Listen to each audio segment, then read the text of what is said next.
Wait about 10 seconds. Live stream is going and you can start. Thank you so much.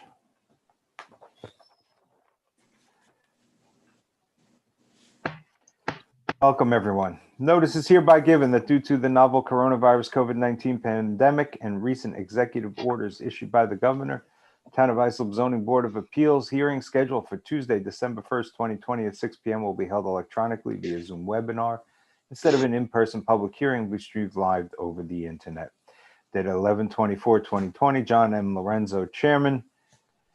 Our first application tonight, Mr. Chairman, is number 682-20. Amari R. Vasquez and Josefina Menea de la Rosa. Permission to establish accessory apartment pursuant to Islip Town Code Section 68602 and to leave shed having a side yard and rear yard of 1 foot instead of the required 2 feet each. Resident AA 278 Cluster District. North side of Pembroke Court, number 45, 665.39 feet east of Greenwood Road, Bayshore, New York. Is there anyone here for the applicant? Good evening, Mr. Chairman, members of the board. Roxanne Trella, Dynamic Expediting with offices at 1040 Terry Road, Ronkonkoma, New York. How are you tonight? I'm good. How are you? Good.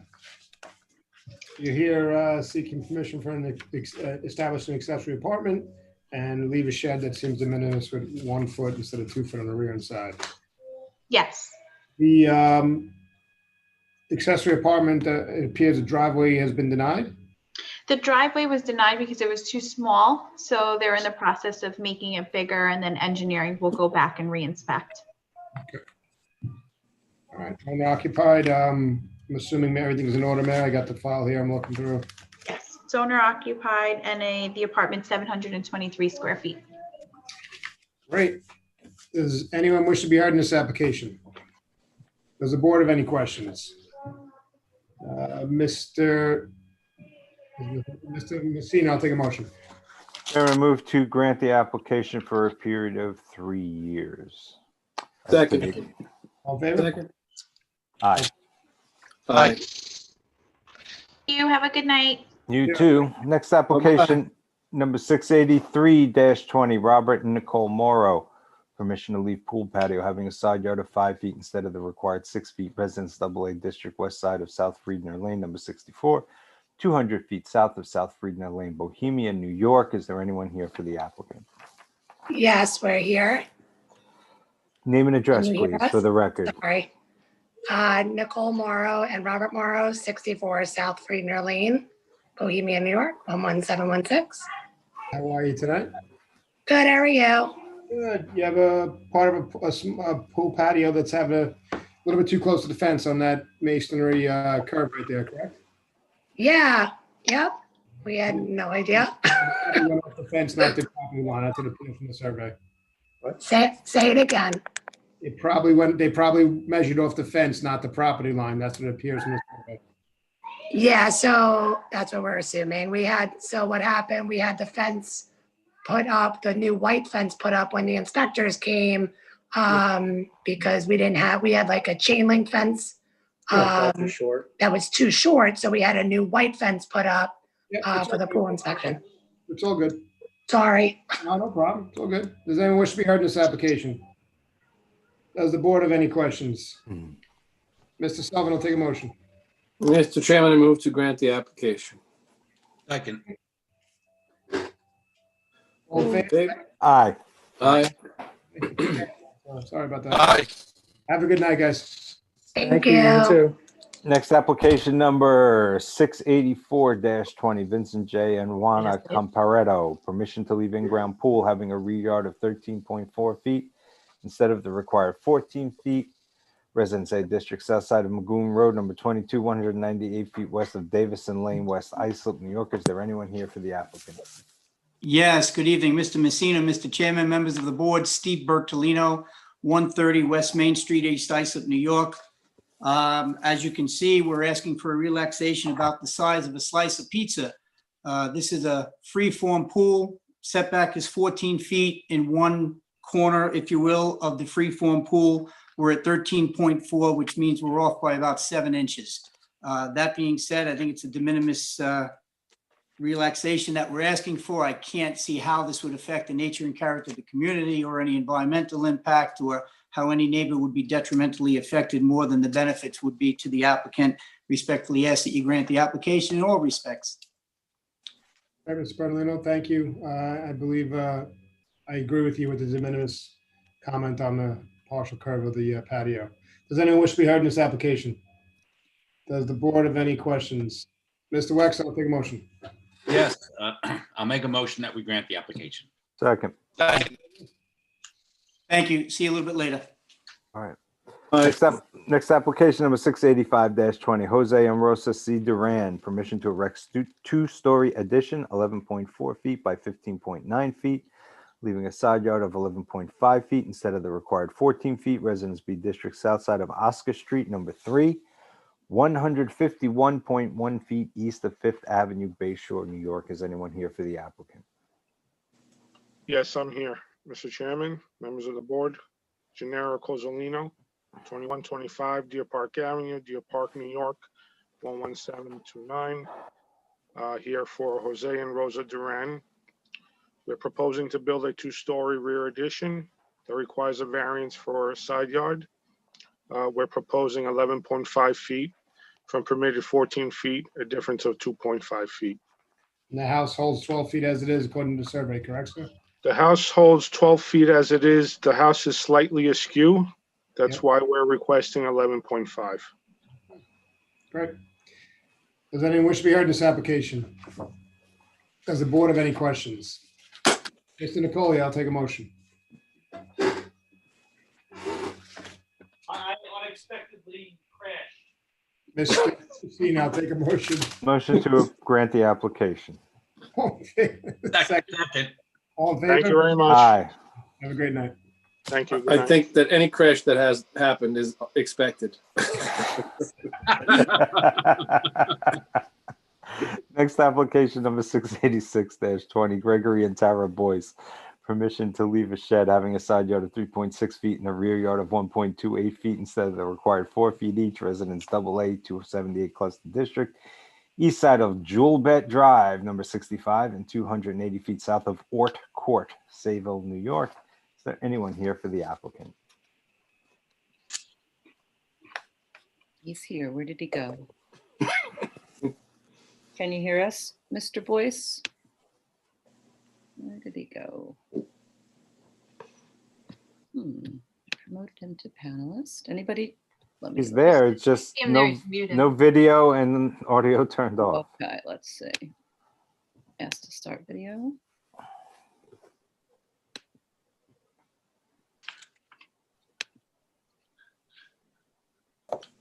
Oh, there we go.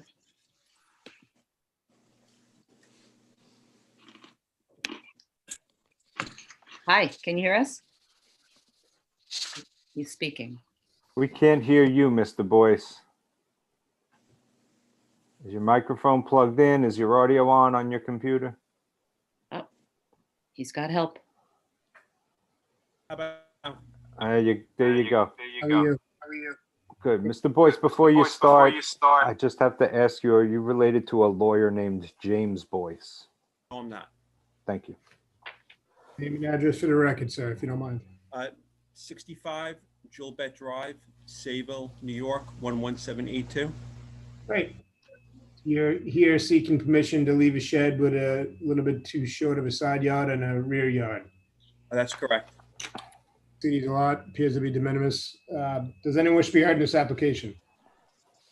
Does the board have any further questions? Mr. Sullivan, I'll take a motion. Mr. Chairman, I move to grant the application. Second. All in favor? Aye. Aye. Granted, have a great night. Thank you very much. Good night. Good night. Next application number 687-20, Marie Haley, permission to use dwelling for family use only pursuant to isotown code section 68-419.1. Residence B District, north side of Sherwood Drive, number 48, 432.46 feet west of Adams Street, Sayville, New York. Is there anyone here for the applicant? I've just promoted in the applicant's representative, and here comes the applicant. Thank you.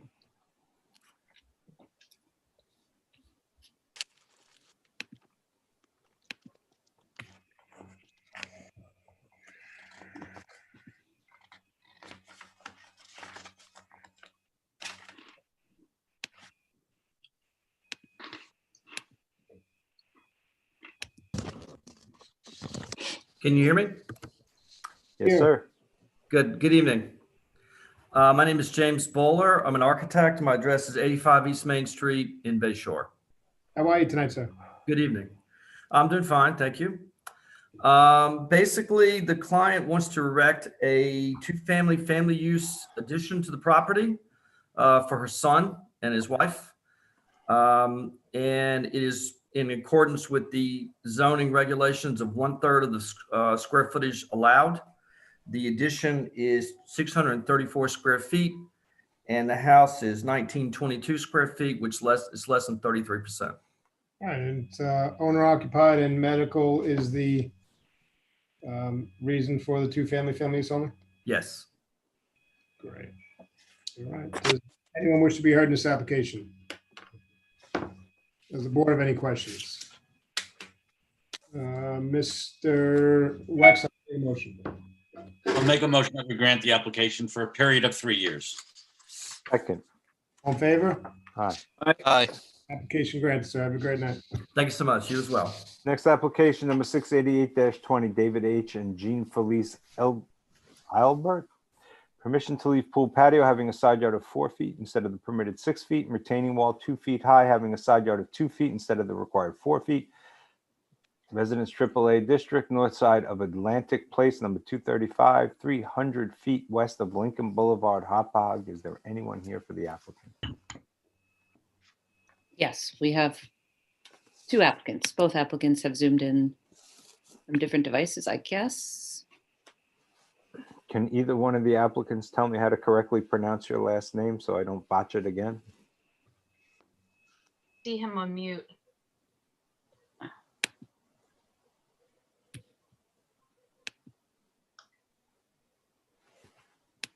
There we go.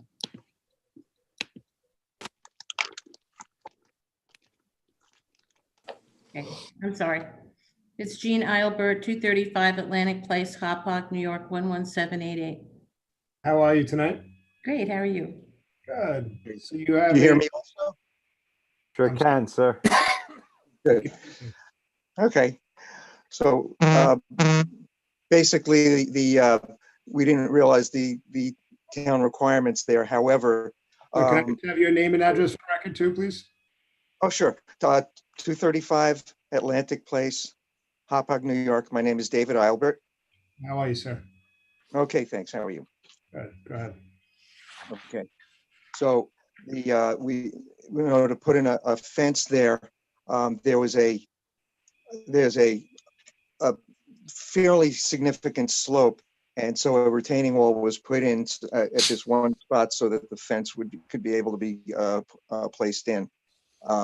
We're unaware of the exact distancing required, but I recently since checked with my neighbor. He has no problem with it.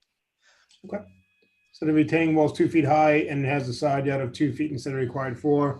I believe it's de minimis. I'm assuming Deirdre from planning, no objection. No objections.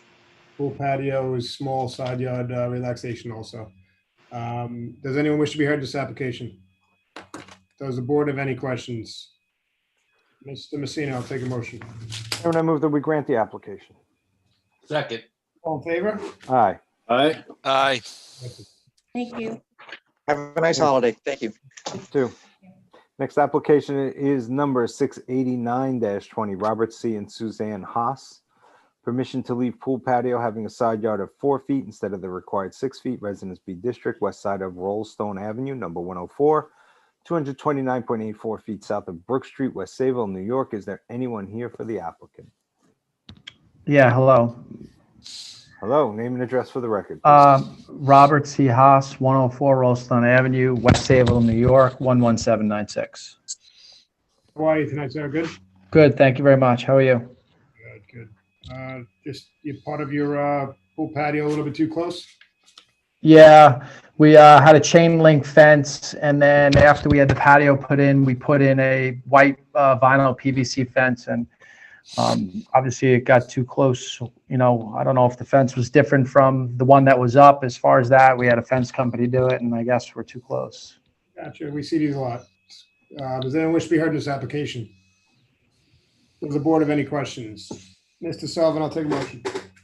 Mr. Chairman, move to grant the application. Second. All in favor? Aye. Aye. Granted. Have a great night. Thank you very much. Next application number 643-20, Daniel T. and Stephanie P. Serrano, permission to leave pergola on rear property line, not having required setback of 2 feet, Residence A District, west side of Idle Hour Boulevard, number 286, 217.53 feet north of Middlesex Avenue, Oakdale, New York. Is there anyone here for the applicant? Hi, I'm Daniel Serrano from 286 Idle Hour Boulevard, Oakdale, New York, 11769. How are you tonight? I'm well, yourself? Good. You have a pergola corner of it on the rear property line? Yes, we got a variance for the masonry work. I don't even know how long ago, I've lost track, but the contractor was supposed to build the pergola at the same time. He flaked on us for about a year, so we had to find another contractor to finish the work. And ultimately that came back. And then when the inspector came back for some other work we had done, he said, "Where was that pergola before?" I said, "It's a good question." And he said, "Well, you need a permit for that too." So I said, "Okay, we'll do the variance process again." It's the pergola is not enclosed, correct? It is not. I actually, I could send a picture. It's my neighbor has, the problem is my neighbor has a fence that's, 4 or so feet closer to his house than the property line. So when we bought the house, all the vegetation and everything was grown in front of the fence. So when they measured all of the work for the pool and the fence and everything else, they were doing it off the fence, not the property line, knowing that the property line. Yeah, but was that's not the chairman's question. The chairman's question is it enclosed? No. Okay, so that's all. Great. Thank you. Easy. I'm assuming no objection from planning? No objections. Great. Does anyone wish to be heard in this application? Does the board have any questions?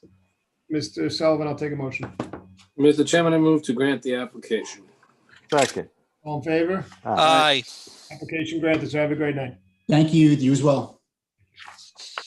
Next application number 690-20, Richard W. and Rachel Landkammer, permission to erect second story addition, 11.5 feet by 20.5 feet, leaving a floor area ratio of 30.53% instead of permitted 25%, Residence B District, north side of Namaroff Lane, number 15, 512.09 feet east of Grundy Avenue, Holbrook, New York. Is there anyone here for the applicant? Good evening. Thomas Bloor, the architect for the project, 60 Carlton Avenue, Suite 202, Islip Terrace, New York. Good evening. How are you? Good. How are you? The intent of this application is to construct a new second-story addition, 238 square feet. The proposed addition lies to expand the existing master bedroom, creating a master bath and walk-in closet. We're requesting an FAR relaxation of 30.5% instead of the permitted 25%. Proposed addition equals about 3.11%, and the home sits with an FAR of 27.42%. Mr. Bloor, you know that we see up to 30% here in the town of Islip and on this board. Do you have any precedent that goes above 30% within 500 square feet? No. Yeah, I do not. I know it's pushing the envelope a little bit. I'm sure I can try and sharpen my pencil, so to speak, to try and get it right around 30.00. How about right at 30.0 and we'll be good. Well, can I ask some questions?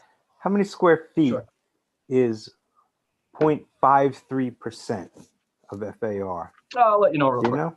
Yep. Good. Just for the record, there is precedent for higher FARs in the area. Wow, look at that, Mr. Bloor. Ms. Ryan saved you anyway. Thank you, Deidre. But just out of curiosity, since I asked the question. Let's see.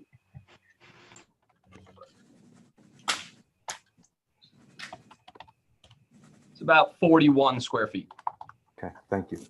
And Deirdre, what is the precedent? There's a few precedents that go up to 32.5, 32.7, and 32%. How old are they? 09 and 05, and then there's one in 02. A lot younger than you, Mr. Nicole. Yeah. Does anyone wish to be heard in this application? Does the board have any further questions? Mr. Messina, I'll take a motion. Chairman, I move that we grant the application. Second. All in favor? Aye. Aye. Thank you. Have a good evening. You too. Next application, number 691-20, Michael J. and Susan Rudnicki, permission to leave above ground pool having a side yard of 7.3 feet instead of the required 18 feet, residence AA, 278 Cluster District, west side of Skylark Drive, 665 feet south of Greenbelt Parkway, Holbrook, New York. Is there anyone here for the applicant? I've just moved him in. Here he comes. Holtzville, New York, Mr. Messina, just, What did I say? you said Holbrook, but just.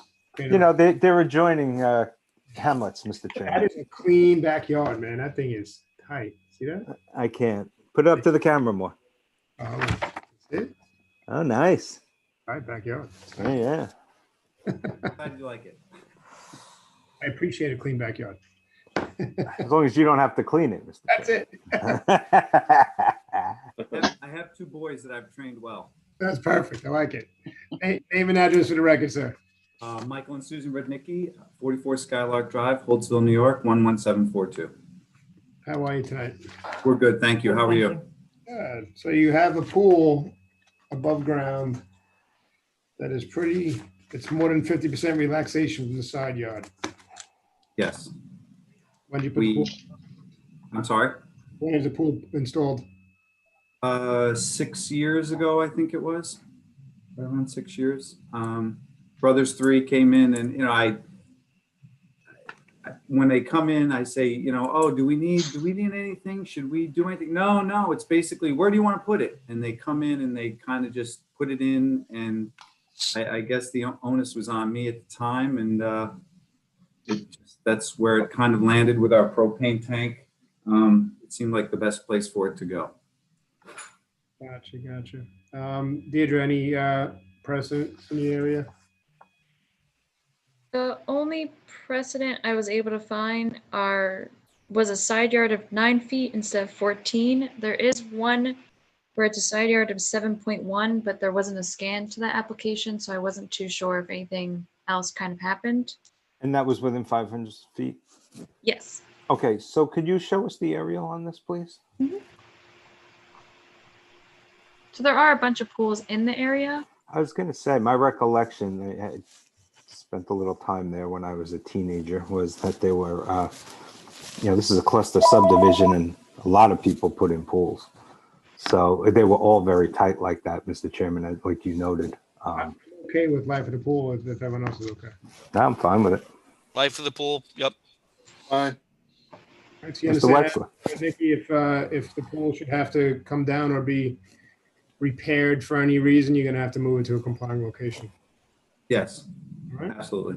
Anyone wish to be heard in this application? Does the board have any questions? Mr. Messina, I'll take a motion. So, Chairman, I move that we grant the application. Second. Oh, for the life of the pool. For the life of the pool. All in favor? Aye. Aye. Aye. Thank you very much. You're welcome, sir. Next application number 691-20, Next application number 692-20, Anthony and Lucia Kotarski. Permission to leave one-story addition, 12.5 feet by 25.4 feet, having a side yard of 8.6 feet instead of the required 14 feet, and a patio having a side yard of 1 foot instead of the required 4 feet, Residence A District, southwest corner of Peter Paul Drive, number 586 and Ryan Street, West Islip, New York. Is there anyone here for the applicant? Yes, Anthony and Lucia Kotarski, 586 Peter Paul Drive, West Islip. How are you tonight? Good, how are you? Good. Want to state your case? Yes, well, we have a garage that was constructed about 11 years ago that, it was inspected along the way, but apparently it's still too close to the side yard. And then we have a walkway next to the garage, next to the fence that's been there ever since that was done. And, we weren't aware of there was anything wrong with it, to be honest, until now. Did you have a permit before you built it? We did, yes. We did. Everything was done legally. It was inspected along the way. That can't be, because if you have a 14-foot side yard requirement and you only have 8.6, I mean, I can understand if you're off by a half a foot or a foot, but 8.6 is way off. I don't think you would have been granted a permit for that, clearly. I think it was a variance at the time. Yeah, when it they was- have- they have- Oh, you had a variance already? Okay. That Yeah, we had one at the time. The variance in the file, Mr. Messina, application 120-09, permission to erect one-story addition, 14 by 25.6, leaving side yard of 7.3 instead of required 14 feet, and leave 6-foot fence having 0 second front yard instead of required 10 feet. It was granted with a side yard of 9 feet instead of required 14 feet. The All right, original so they were off by 0.4 of a foot. That I understand. Right, Right. I get it. It appears to be the fence is a little bit out of whack right there, so. Yep. So they do have a variance for the one story. That makes sense to me then. Thank you. So, all right, so you have the one-story addition and a patio 1 foot instead of required 4. It's not down the whole entire side. It's it is pavers, right? It's just yes, it's a pavement. It's just a walkway on the side of the garage that goes to the backyard. Great. Does anyone wish to be heard in this application? Does the board have any questions? Mr. Wexler, I'll take a motion. You're muted, Mr. Wexler.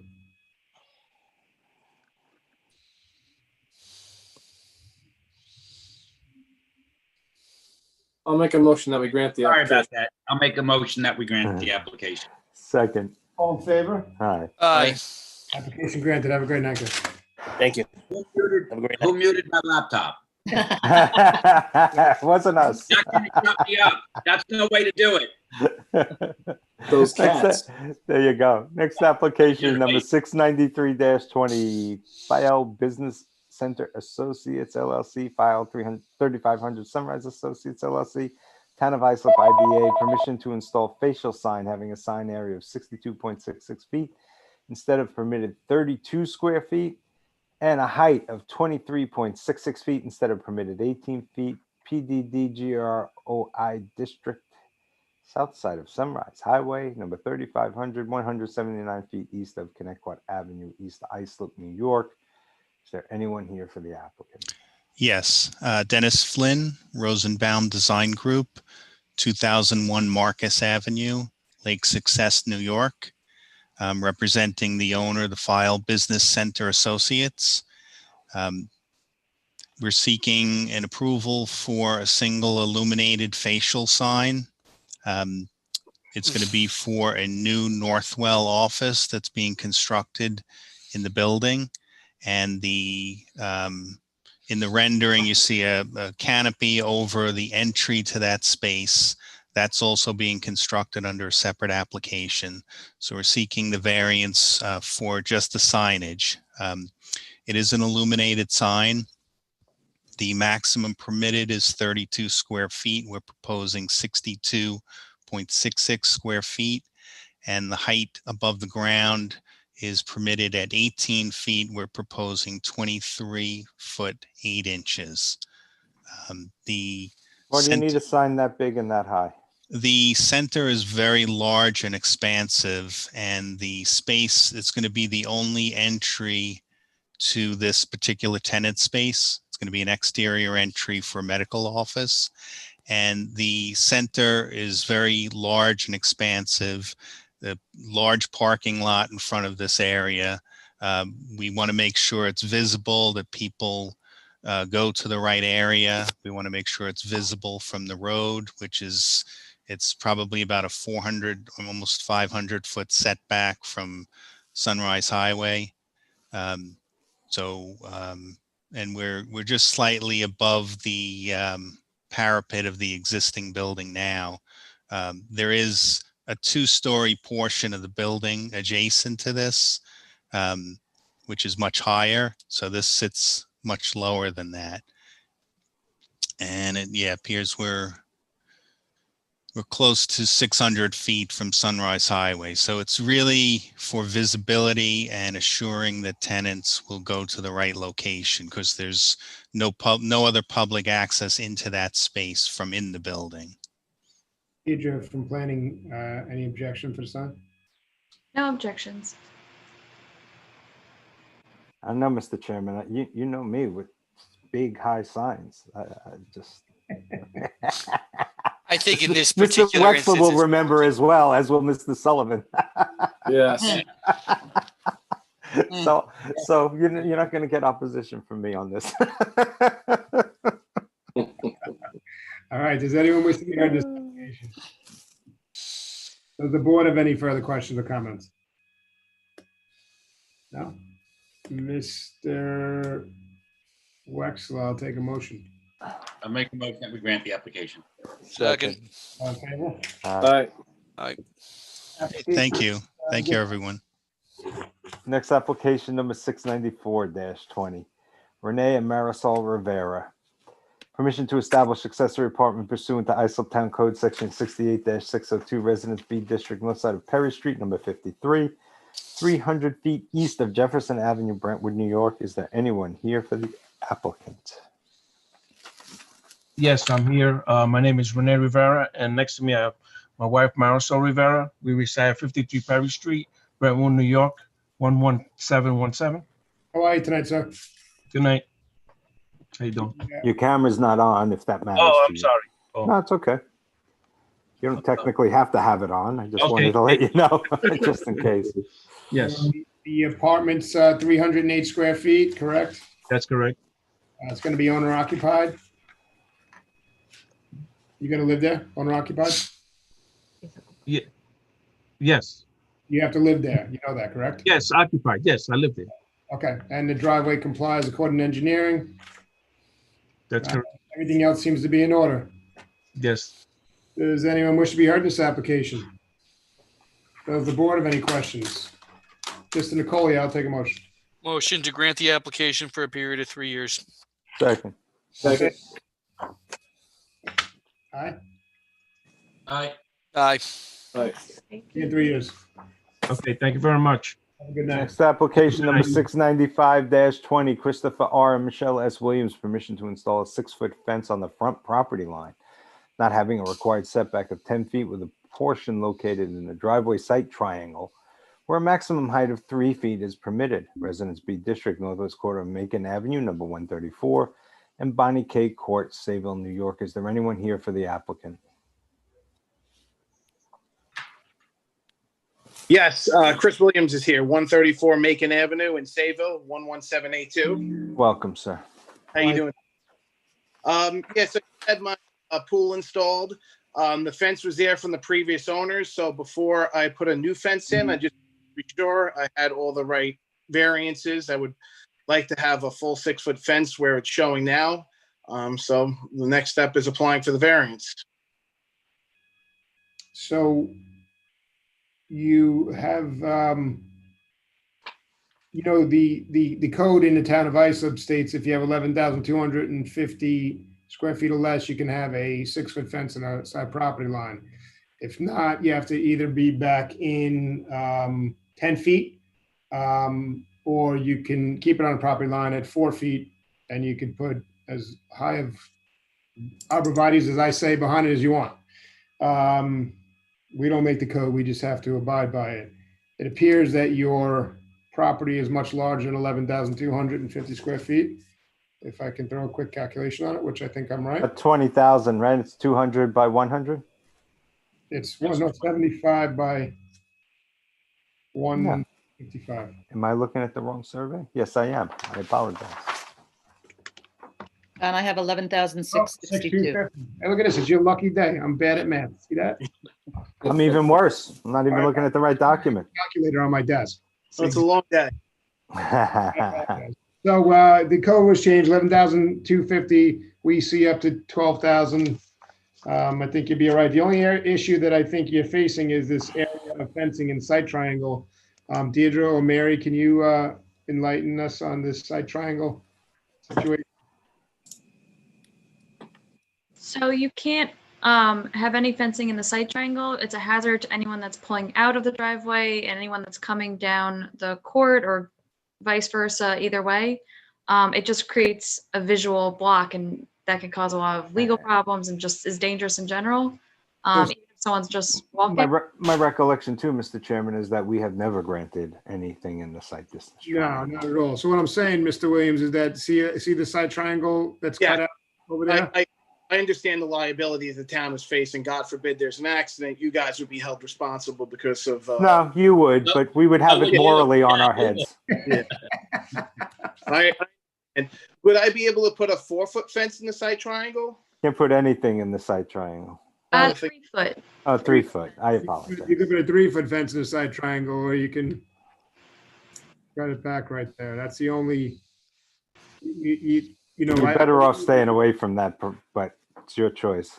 Yeah, I believe that the board will vote on it and see fit for the rest of the property, but that side triangle, we've never married at all in that side triangle. We never have as a board. Okay.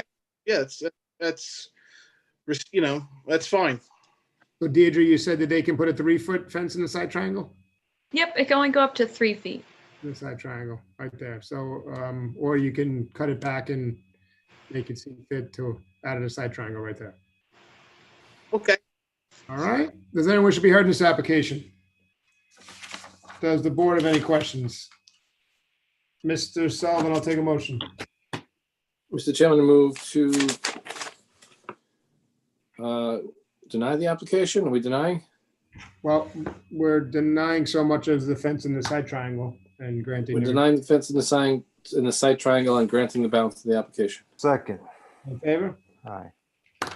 Have a great night, sir. Thank you very much. Appreciate your time. No worries. Next application, number 696-20, and this has 20,000 square feet.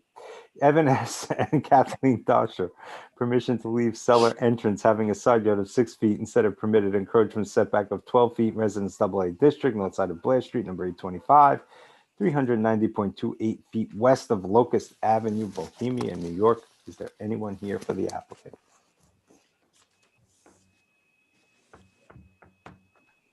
Hello. Wait. Hello? Hello. Can you hear me? I can hear you. Can't see you. But I Oh, can hear you can't? Wait. Wait. Okay. Now? you. Hey, yeah. How are you? Good. Jennifer Wicks, agent for Evan Dosher, 200 Bellevue Avenue, Center Merches, New York. Great. And you're here seeking permission for your client to leave a cellar entrance. Side yard of 6 Yes. and 12. Yes. How long has it been there? It's been there for a few years. But when the builder put it in, I think he believed that the side yard was supposed to be 12 feet total. I think it was a misunderstanding or a miscommunication. Right, never to be enclosed? No. Deirdre, do you have any objection from planning? No objections. All right, so never to be enclosed, your client understands that, correct? I'm sorry. Yes. I'm sorry. Yes, he does. All right. Does anyone wish to be heard in this application? Does the board have any questions? Mr. Sullivan, I'll take a motion. I'm going to move to grant the application, never to be enclosed. Second. All in favor? Aye. Aye. Have a great night. Okay. Thank you. You too. Next application adjourned from October 27, 2020, number 616-20, Beach Bliss LLC. Permission to raise and relocate a dwelling, leaving a front yard of 21.5 feet instead of the required 25 feet to erect a second-story addition 9.7 feet by 8 feet, leaving a front yard of 21.5 feet, a second-story deck 8 feet by 4.7 feet, leaving a front yard of 16.8 feet, staircase to second-story deck, leaving a rear yard of 22 feet instead of required 25 feet each to erect decking, leaving a rear yard of 10 feet instead of the required 15 feet to install above-ground pool, leaving a rear yard of 18.5 feet instead of the required 25 feet, to install raised sanitary system, leaving front yards and side yards of 5 feet instead of the required 15 feet each. Residence AAA B District, west side of Frigate Road, number 630, 850 feet south of Central Roadway, Cornelia Estates, New York. Is there anyone here for the applicant? Harry, just real quick, I don't have this file, so you may have it. It's your. I do have this file, John. And There were still things coming into it late in the day. right, and we got, so the record should reflect, we also got submissions late in the day today from our very competent Ms. Pissarro. Thank you for that. I'm sorry, just what time? I didn't receive those. I left my office early. So. Mr. Wexler, there are some, Well, You want me to send them now, Bill? Is there any way of yours seeing? forget about prejudging, Mr. Chairman. In light of those, I want to give everyone an opportunity to present their case, of course, but I just, so everyone knows, it'll be my intention that to ask that we reserve decision on this so we can discuss some of the issues here, if no matter what tonight. I'll second that intention. So it's only an intention at this point. Maybe someone can wow us. It may ripen into more. Yeah, I think if anyone can wow us, it's counsel's attorney or the applicant's attorney. So let's hear it. Well, kudos to you, Mr. Nicolia, for recognizing good things when you hear them. Well, he didn't say it was good, Mr. Bertolino. Let's just be very clear. In any event, good evening once again. For the applicant, Steve Bertolino, 130 West Main Street, East Islip, New York. I just want to let you know that I'm only going to be presenting what I'll term the vesting order and the definitions of beach here. And Glenn Graham is with us tonight, the architect, to continue or modify any of the application on the setbacks. So it is my understanding that at the last hearing, an issue was raised by an adjoining property owner with respect to a vesting deed. And I watched the video and I fully understand why the reactions of some of the board members were to immediately assume vesting, meaning ownership. And I can assure you that that is not the case. A vesting order will only grant that ownership which was sought, and you can have less than a fee ownership. For those members of the boards that may not be an attorney or familiar with the term fee, it is presumed to be the highest, or, excuse me? We're all familiar with it, but go ahead. Okay, so the So Mr. vesting Bertolino, order, your argument here, let me cut to the quick, is that this isn't a fee ownership, it's an easement that was granted by virtue of the condemnation, right? yes, Mr. Messina, that is correct, and I Okay, consulted so with then the let me ask you this, and I'll take you at your word, of course, for it. And we have someone who's expert at reading titles and those things on this board. So, so what is the easement? What is the Servian estate allowed, the dominant estate allowed to do with respect to this particular easement? What can they do there? Is it just to pass over, or can they actually construct something in the easement? What is it? Well, just to clarify your question, are you asking what the I'll tell you, condemnor can do or what the landowner can do? No, what the condemnor can do, because my understanding is that they did these for beach erosion purposes, right? That is correct. Okay. Could they build a dune in that easement area? The condemnor and easement holder can build a dune. Okay. And is it your argument then, again, just to get to the quick, because we'll be reading everything you submitted very carefully and probably debating it back and forth ourselves and with our counsel. Is it your position that even if they build a dune there, you're entitled to yield off of that area? Mr. Messina, forgive my length of words here, but not only is it in my position, but it is written in the vesting order, the pertinent page 4, item number 6. The vesting order can't trump the town code. I understand that. No, I understand that. It was not the intention in the condemnation proceeding to do this, notwithstanding that whether or not it offends our code is up to us. So I get it. And you made that point, I think, pretty clearly in your submission.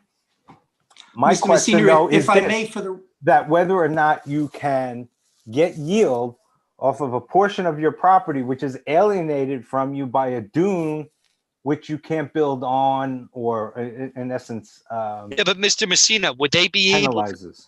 Would they? I don't think that the applicant would be able to build on the area that the dune is anyway, due Well, to but there's no DEC dune there reg- now, Mr. Nicolia. There's no dune now. Right, But the my area- point is they can build a dune and then there is one. Mr. Messina, cut to the chase. And that would, if I'm, and again, I haven't made up my mind on this, Mr. Bertolino, so I'm just thinking out loud, all right? I want to be clear. If you can't build on a dune or get yield from the area on which a dune is located, the fact that there's not a dune there now, but there can be in the future, has to have some impact. What that is, I don't know. But let me educate. But that's something we have to think Let me ask a question. The area where the dune could potentially be built, is that generally unbuildable now anyway? because Well, of but you're getting yield off it now. No, according to I their understand plan. that, but I And understand that. that's But I'm my saying question. It has more to do with yield than it does. no. Well, let me buildability. let me finish. Let me finish. Yeah, please. If the argument is that because the county or whoever, the ACOE, can build a dune there, it almost it deprives the owner of the ability to get yield from it. It does. My question is, does it really matter? Because whether there's a dune there or not, they would never be able to build on it anyway. Well, it skews those numbers then that we're looking at. That's So the, no. and again, I'm it may getting to the still- same question as may you. still Should it be wanna- considered yield? You may Can still I want to tell grant that. the two of you Hang I on a have the second, answer? Mr. Bertolino. Hang on. You may still, Mr. Nicolia, may want to grant the variances even if there is no yield. That's the threshold question, though, for me. I And agree, the I agree answer with to you. that determines what it is we're granting. I agree with both of you. Which, Can we have, regardless of what it is, we may or may not want to do. let That's the all I'm applicant state his case and then we can discuss this? Yeah, Mr. Nicolia and I have a better discussion though. So This is a very intellectual. This is the most intellectual discussion I've had today. I apologize, Mr. Bertolino. Go ahead. Go ahead. It's all good. As long as I can set, You can say whatever you want. I'm sorry. I'm sorry. as long as I can set the record straight, I'm fine. All right, well, no, we don't need to set the record straight. Let me just jump in. That's our job, is to set the record straight. Let me just jump in and follow up on Mr. Nicolia and our vice chairman. I'm following the threads, and this all is based on yield. This presents an interesting case because we all know the dune is moving north. And that was the very basis of the vesting order, I'm sure. My recollection is, and anybody can correct me, is that the county brought action to condemn this for beach erosion, understanding that the erosion is headed north. We all know, in fact, my whole life has been spent at the beach. There was another row of houses there. There were two other rows of houses that have been lost. So this is unique to any other application we've ever had where the land doesn't change, per se. This we know. So as the dune moves north, which it's going to, what does that do to the yield? Because that's what we're concerned about, yield. Additionally, I view the dune as infrastructure. It is. Can you use infrastructure as part of your yield? I don't know if the town code contemplates or permits that. I don't care what the vesting order said. I agree with our vice chairman. It doesn't trump. The vesting order doesn't trump the town code. So we know it's a moving target. We know the beach is eroding and the dune is moving north. What does that do to yield? And that's the reason that we have the vesting order. That's the reason the county condemned so much of this property on the beach. It probably did it 10 years ago-ish. My turn? Sure. Yes. Okay, so I'm fully familiar with this project. Indeed, I represented the first landowner who the county actually acquired the property. And I certainly am very familiar with, their procedures and how they did it. But more importantly, let me read for the record, item number 6 on page 4 of the pertinent part of the vesting order. Notwithstanding the foregoing, nothing herein is intended or shall be deemed to change the overall character of the easement area. Nothing herein shall be deemed to grant the county of Suffolk or otherwise permit the county of Suffolk or any other person to cross over or use any part of the property which is not within the easement area, emphasis on easement. Nothing herein is intended or shall be deemed to alter the boundary lines, setback lines, or lot coverage of the property as may be applicable. Now, Mr. Wexler, I concur. The county vesting order cannot trump town code. As far as the town code is concerned, let me just backtrack for a moment. I just want to be clear, and I think the town attorney's office will agree, and they may advise you of the same. This vesting order is less than a fee interest grant. It is a grant of an easement only. And by the very language of the easement itself, which I believe was raised as a red herring, the very language of the easement itself signifies that lot coverage shall not be affected. There are other parts of this. There are other parts of this vesting order that talk about structures and things of that nature. But let's move to the town code. So this is not underwater land. under the definitions of 68.3 zoning under lot, you can use and count all of the land that's part of your deeded property other than underwater land. That's it.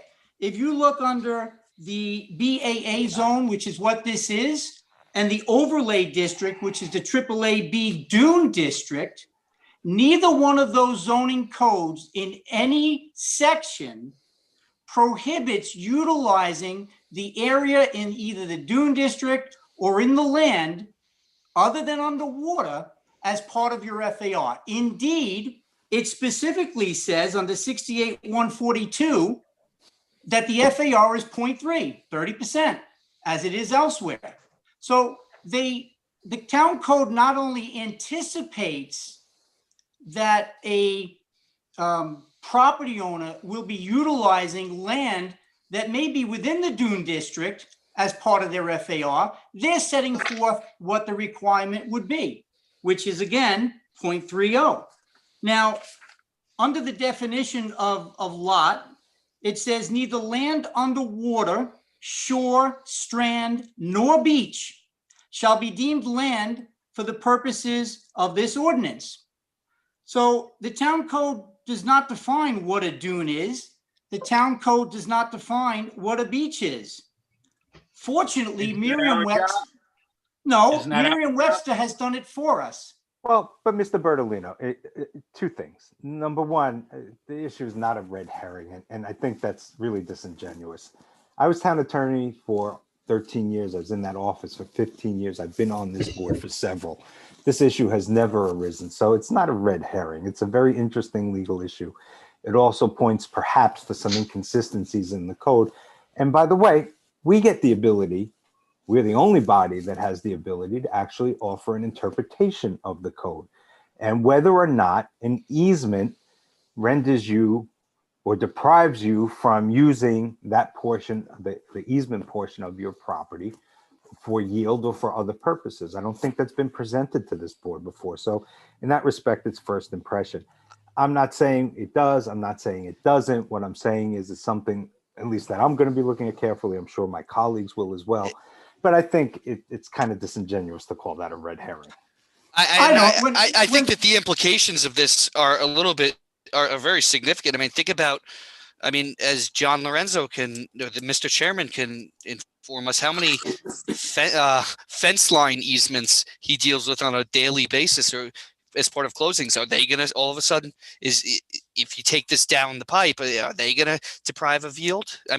Or what about a sidewalk easement that's an unbuildable area? Yeah, sidewalks are, fence lines, no. Mr. Messina, I think that Mr. Bertolino, really what he points out is an inconsistency in the code. And maybe we can harmonize those sections. Maybe we can't. I don't know. We're going to have to look at that. All I'm saying is it's a very interesting legal issue. It's novel. It's one to me, of first impression. And I think it's mischaracterized to call it a red herring. That's all. Well, my characterization with that was when it was presented as full ownership. And I watched the video of your reaction and Mr. Wexler's reaction, and quite frankly, both of you jumped automatically to fee ownership. When the clear language, and now we stand corrected. You've done a good job of that. But there's still a question that remains, and that's what we're going to determine. Okay, so moving along. As I said to the town attorney when we were conversing about this, think about a drainage easement. As Mr. Nicolia just pointed out, I talked about utility easements. You have drainage easements go under lots. If you're going to apply the town code, let's apply it fairly. Let's talk about drainage easements. That's a good point. So if I have a drainage easement, I can't build in such a manner that deprives the holder of the easement, if you will, from getting or utilizing it for the drainage purposes, right? Right. Okay. So it would be the same thing here.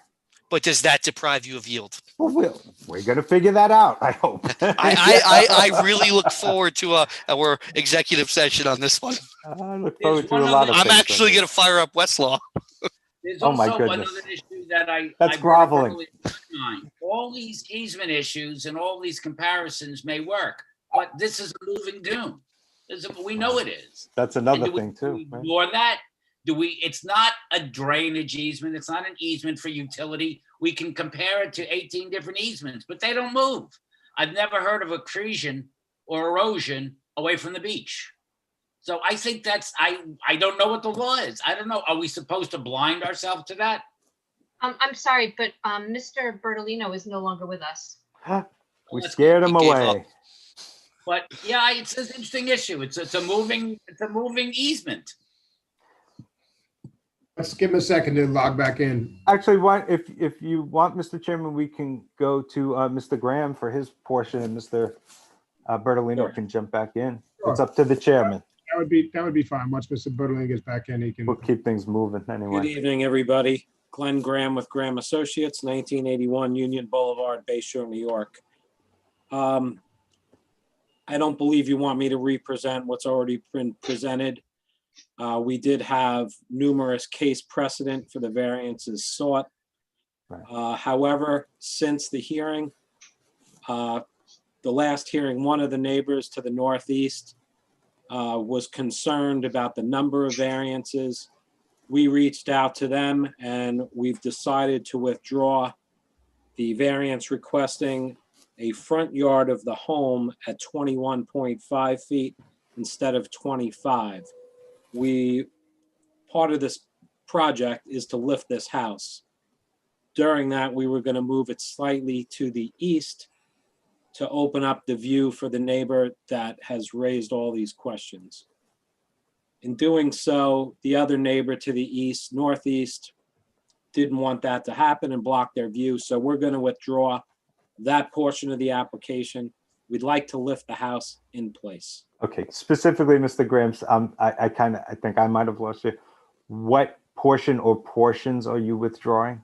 It would be the very first sentence, permission to raise and relocate dwelling, right, leaving a front yard of 21.5 okay, instead of required 25. Okay. So we would just lift the house in place. And that was the only portion of the application you're withdrawing, right? Correct. Thank And you. There was precedent for all of these different I remember you. requests. You want to make a motion to amend the application?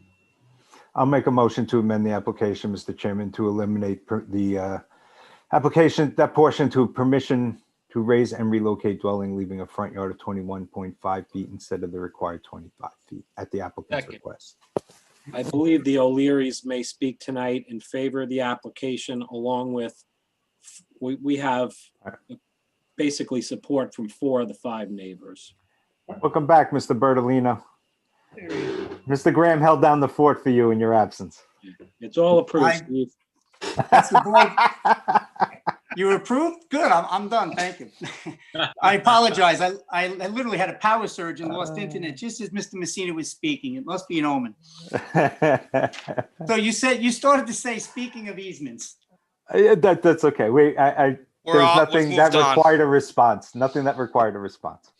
Okay. Well, what I'm saying to the board is, if the town code is going to be applied fairly, you can't at least in my view, you can't single out an easement on a dune because it's a dune and not say that every other easement that's ever granted on any parcel of land that has never been subtracted from someone's FAR is now subtracted. What is the basis? That's not accurate, because we have a shifting target here. You know that. This is not like every other. So you can make those kind of bold statements, but this is not like every other easement. I said that before, and I think you agreed with me. The other easements don't move. And other easements, these easements are specifically there because the county understood the erosion and went to court and brought a condemnation, an eminent domain proceeding because of the erosion. But so it's not like every other easement.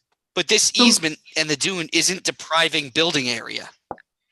Well, that's what we have to determine. That area is not buildable. Mr. Wexler, to your point, I agree. You have a moving target, but the whole point of the FIMI project, which is a sub-project of the FIM project, is to stabilize not just now, not just one shot, but continually in the future. Whether or not the tax dollars are there to accomplish that is a different story. but the goal is to stop that moving target from moving north. However, the town code specifically, when it created the Dune District, which I believe this parcel is part of, it created the Dune District and specifically set forth no prohibition on building within that district and set forth that we could build up to a 0.30. But I'll go one further. We're not proposing any structure within the easement area. We're not proposing any structure that's in any water or any land that's underwater. Furthermore, Well, I don't think you'd build a structure on land that's underwater. you can't. And I said, we're not proposing that. It's called a boat. Well, You can in Tahiti. yeah. So that being said, I had asked Mr. Graham to recalculate something, and I think we would all agree that the beachfront is different than the dune. Indeed, I'm residing in Saltaire at the moment, and when I have nothing to do late at night, I walk and see the signs that say, do not step on the dunes, do not cross the dunes, do not approach the dunes. The dune is not the beach. Now, it may be part of what we overall consider the beach, but in this context, the toe of the dune, which at high tide, which is not the high tide mark on our survey at the time the survey was made, the toe of the dune, in my view, in any common sense argument, would be the highest point that the water would come up that one could arguably say is underwater at any given time. Now, I'm not conceding that the toe of the dune on this parcel is the high water mark. Indeed, it is not. The high water mark is about 50 feet south of the toe of the dune. But even if we do our computations from the toe of the dune, we come up with 32.03 FAR. This board routinely grants up to 40% FAR at the beach, routinely. So even if we were to subtract from our 28,860 square foot lot, that portion of the land that is at the toe of the dune, not underwater, but at the toe of the dune, we still comply with what this board regularly grants. And what happens if you subtract the entire easement area? Well, if you subtract If the you know, entire if you don't easement- know, if you don't know, say you don't know. I don't know, but I don't see It why. might be closer to the 40%, not much more than that, though. Well, have you done the calculation, Mr. Brown? I haven't done the calculation. We did it to the So, toe. so we don't know. 30%. So we That don't would know. be an interesting calculation to see Indeed it if would, we Mr. subtracted the entire easement, what would the FAR would be. Because it may not matter, and then who cares? But then it begs the question, on what basis are we subtracting the entire easement? Is it something under the Mr. code? Bertolino, do you want to win the legal argument, or you want your client to get their variances? I want the client to get the variance, Mr. Okay, Messina. so there is then no- if I'm telling you, or if Mr. Wexler's telling you better, that if you do that calculation and it still comes out under 40%, that it might not matter, do you want to argue with us or do the calculation? I don't, Mr. Messina. I just want to set the record, as you know, needs to No, be no, set. you're right. Your position is clear. You All think we there's ask no is- basis for subtracting the entire easement. We all acknowledge that. Okay. I simply extended the invitation to Mr. Graham to give us that calculation. It would be good to have. He doesn't have to. Right. And Mr. Wexler, I anticipated along If it those was a lines, which is square why lot, Glenn. I'd be able to calculate it. It needs. I know it's not computing. easy, Mr. Graham. No, I know. I didn't mean right now. I meant if you, in the future, because I think we stated that we're going to reserve. I think it'd be an interesting number. It may get you where you want and not cause us to have to make bad zoning. Understood. So I know you've got some more ahead of me. I just want to finish off with, I understand there might be some opposition to be heard. I'd like the opportunity to readdress the issues that may be raised, but I want to be clear. We are not proposing any building underwater. We are not proposing any building in the easement area. We are not proposing any building, on the beach, so to speak. And I certainly think the code allows and anticipates that a parcel like this in the Dune District is entitled without a variance to build up to 0.30. So, Mr. Bertolino, I'll tell you, just for me, there's a question here, whether or not you get yield off of the easement area in light of what can be done in the easement. This isn't just an easement for passage. And if so, or if not, rather, then what are the variances we're looking at? So it's a two-tier analysis, two-step analysis, if you will, for me. We acknowledge that you don't believe that there's a basis to subtract out the entire easement area. We acknowledge that. We acknowledge that you're not proposing to build within the easement area, okay? So I want to be clear on the record about that. Of There course. are two questions that we have to ask. And then, of course, the third one, if we need reach it, is whether or not there's ambiguity in the code. And if so, how do we interpret it? I would agree with that summation, and it's fair, as long as our respective positions are made clear. Sure. And we'll go forward from there. Yep. Yeah. It appears that some people want to be heard. So does anyone wish to be heard in this application? I do, but I will yield to whoever wants to speak before me, Chairman. Is anyone? I think there was someone else.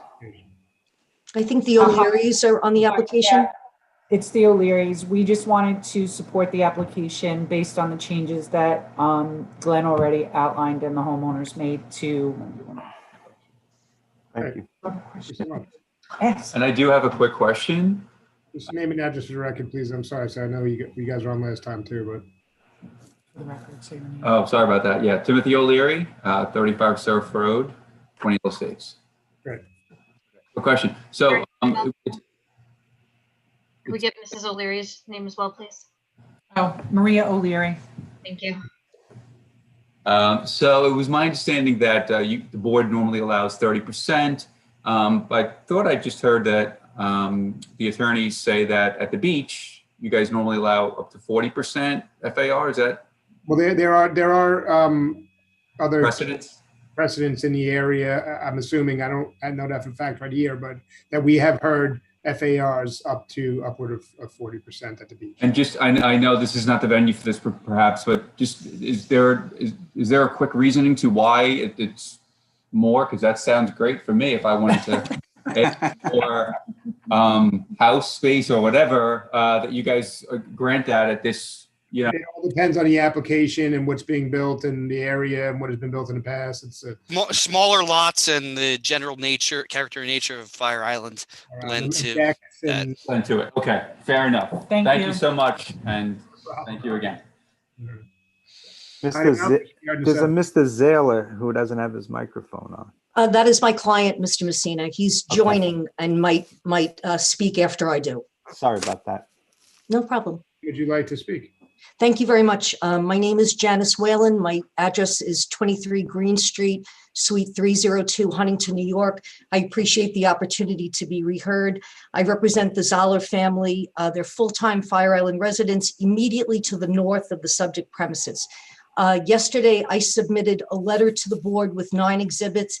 It really sets forth my position. I'm going to be very, very brief.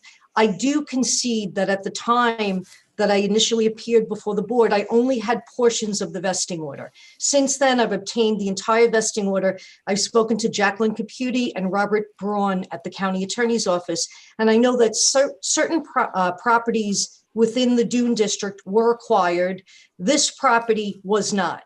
So therefore, the owners did retain fee title to the parcel, and it is subject to an easement. I do not mean to put forward that the easement deprives the owner of fee title to that property. To be clear, there was no misrepresentation. I could not answer the board's question of how large the lot was because I wasn't sure at the time. I think we all had the question of what was the vesting order, what specifically it said, and then what the effect on the application was. So nobody's accusing you of misrepresenting anything. Thank you. So basically, people are, but nobody else. I'm sorry, that's okay. But we're clear now. The applicant owns the property. A red herring, that's what somebody said. Okay. Mr. Bertolino, I was teasing. So my entire argument is very simple. A plain reading of the town code definition of lot area excludes beach property. And for the reason that none of the beach land effectively lessens the impact of 5,800 square feet on the upland parcel of 10,000. And I think that the code drafters thought that through, that beachland, land in front of a property, does nothing to dilute the effect of FAR on an upland parcel of effectively 10,000 square feet. So is it not, though, has it not been the interpretation that that code provision means nor upland of the high water mark? Or am I getting that wrong? You know, I know that lot area is defined as lot which excludes underwater property.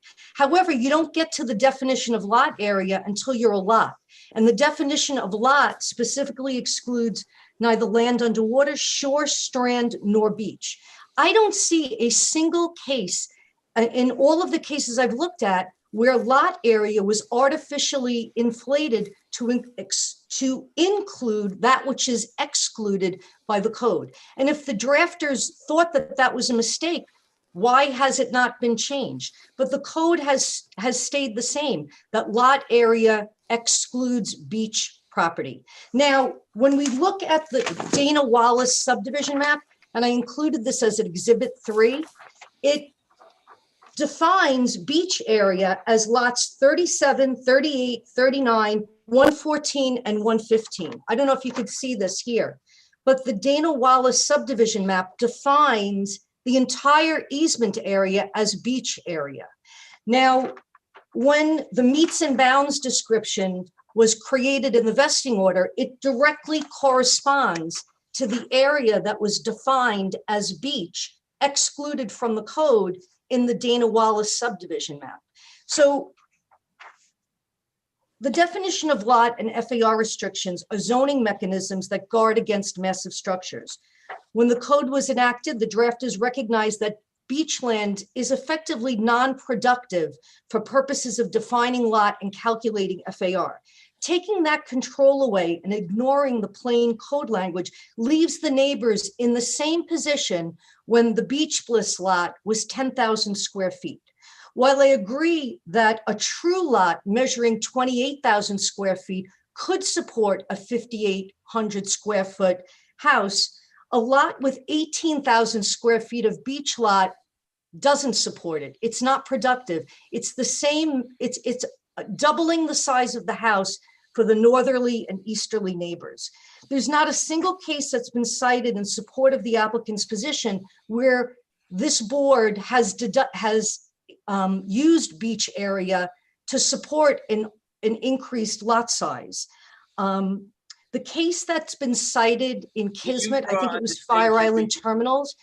In that case, Mr. Shire, and I believe I worked for the town at that time, he stated that that case would have no application because it was uniquely situated to that piece of property that was on the bay. He said no neighbors would be adversely affected, no property values would be affected.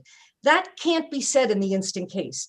The applicant is raising the house, constructing a new first floor with a pool, 2 outdoor showers, 1,900 feet of first floor decking, 900 feet of second floor decking, plus a roof deck all on top of that. The little view that the Zollers have is going to be completely destroyed. I think that this case is precedent setting for this board. And I know that this board is going to take a hard look at this. And I respectfully request that you consider the information and exhibits identified in my submission. You agree that as zoning board, we don't regulate views, correct? I do, but I think that it's important that the board knows the practical effect of what this proposal. Well, it's one of the factors, isn't it? Right, on a variance, it's one of the factors, light, air, ventilation, right, that you're allowed to consider. My question is that, do you know, because I asked it to the applicant's architect, and I don't expect you to have the answer, but you might surprise all of us. Do you know the effect if you take out the easement area on the FAR? If we took out the 18,000 square feet, which I believe is when I plotted the meets and bounds, right, I think that is the entire easement area. I think that you're going to be left with 10,000, maybe 12,000 square feet. With 5,800, it's going to be over 40%, maybe closer to 55% FAR. And I'm is not there a math- precedent for an 55% FAR in this area, if you know? I don't know the answer to that Deirdre, question. do you know? I don't know. I didn't look into that. If you recall, Atlantic Avenue and Seaview, we were granted, I think, 62%. But that was Seaview, and Yeah. that's not within 500 feet, But so, this is all hearsay. We don't even know what the. It's an oceanfront lot, though. right. We don't Well, even. that may be, but, you know, my colleague, Mr. Wexler, would hoist me, By his tar baton. and feather me if I used a precedent outside the 500 foot. No, I radius. think in this district, in the AAAB district, the board has in the past been willing to consider 1,000 feet. Not that 1,000 I foot remember. radius. Not that I remember. I can remember, I can comment on that briefly because I believe Mr. Messina actually asked for the decision to clearly quantify that was one of the oldest houses on Fire Island, correct, Glenn? Yes. Yeah, and that it was a very unique, unusual home. Right. 3 stories in some parts, and I think the parts of the dwelling that you needed permission to legalize were very small, and most of the home had been there already. So that decision is available if anybody needs it. That's fine. Let's put that into our record, just Where as is- Mr. like Graham that, mentioned it. Is Well, the board and a asking question. me to find Sorry, precedent? this. Can I say something? I'll say one thing. You're the chairman. You can say whatever you want. Is Mr. Graham going to get an FAR? I will provide the board an FAR to the landward toe of the dune. Okay. And then I will also request to get precedent for FAR within the 500-foot radius or 1,000 feet. May I request permission to, With all due respect to Ms. Whalen, she stated it could be 40%, over 40%, up to 55%. I don't think we can even have a discussion of what it would be when. I agree. They should both have an opportunity to submit on that issue and exchange whatever it is they submit. thank to you, the Mr. board. Messina. Fair is I would fair. like to just ask a question. I guess this is of Ms. Whalen. Mr. Bertolino brought up there's a distinction between beach versus dune. Is there such a distinction in I'm your looking mind? at the, That we I treat them see, separately? I saw in a different code section than the zoning code, there was a definition of dune as a naturally occurring accumulation of sand. However, we're looking at the definition for lot, and lot is, as I stated, that which is upward land only, neither land underwater, shore, strand, nor beach shall be considered deemed land for purpose of this ordinance. And I think that's the controlling definition. And I also think that we have gone beyond the naturally occurring accumulation of sand. So We're in that building case, artificial, we're spending billions of dollars of taxpayer money for artificial dunes that we're making, so. So wouldn't this be a berm and not a dune under Can I our make code? one point, gentlemen? Mr. Zahler's concerned we're gonna decimate his view, which I would be concerned too. But this homeowner has every right to raise this house. We'll decide that, Mr. Graham. And well, without doing an addition, we would be legally able to lift this house straight up. It's a 1-story home. But you're And asking then we for could more than convert that, okay? the Although entire- if it was that simple, you wouldn't be here because you wouldn't need us. You're asking for more What I'm than you're trying to allowed make under the the point that statute. is he's concerned about the view. It's more than the view for us, okay? The view is a factor. We have to acknowledge that. But this is something much bigger, I think. And I think Mr. Wexler at least will agree with me. Well, I think the whole This is case something comes much down to lot bigger coverage. for us. But Mr. Graham stated his record. I agree with you saying, Mr. Messina. Yeah. What I was trying to state is that we could lift the home to meet FEMA and put a full skirting underneath it, and it would appear to be a 2-story house. Whether it's 1 story or 2, and whether there's windows on the lower level or not, it's going to be the same view for the Zahlers, whether we lose this case or not. But you wouldn't do that if you didn't win the case. No, we So- have to raise this house. It costs $14,000 a year in flood insurance. We're going to lift the house. So it's getting lifted, and it may get some skirting put under it. Okay. Yeah. Just to be clear, Mr. Graham, or rather to the board, our concern is not only view, which we don't own the light and the air. It's the mass of the home. That's our concern as well. Can I respond? The mass wouldn't change if we skirted it and lifted it to the allowable. All right, we get those points are made clear. It's gotta Let's go move back. on. Mr. Bertolino, go Mr. ahead. Chairman, Go ahead.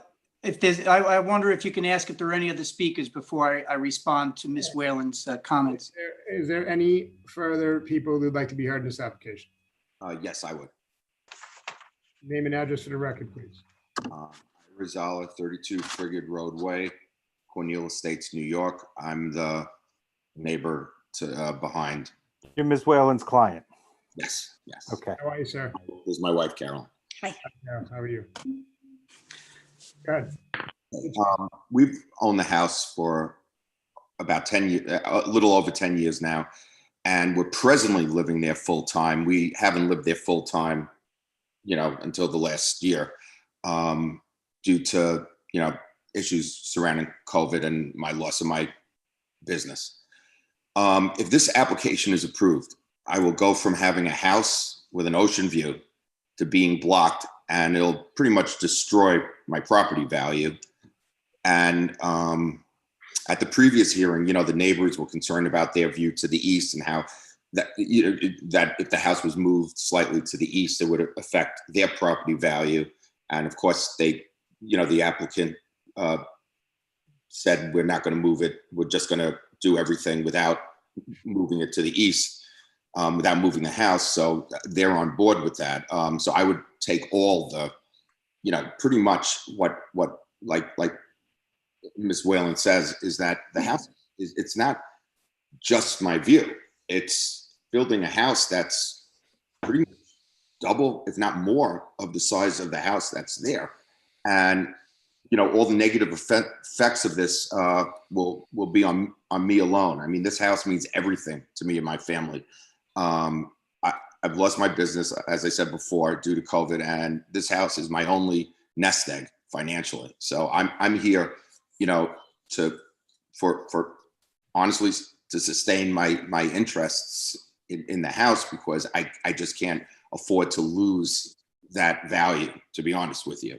I was told by a realtor in the area when the sale took place that they said that I should sell the house right away in front of me, or building something really grand and it's going to ruin your view, so it got me very nervous. And then finally, when I was notified by the town of Islip of what the plans were, when I read it, and again, I until recently, I didn't have a full knowledge of understanding but I knew that I needed some counsel to protect my financial interests, to protect my family's right to enjoy it. And plus, I just don't understand how a house of that magnitude could be built from a house that was sold as, it just sounded.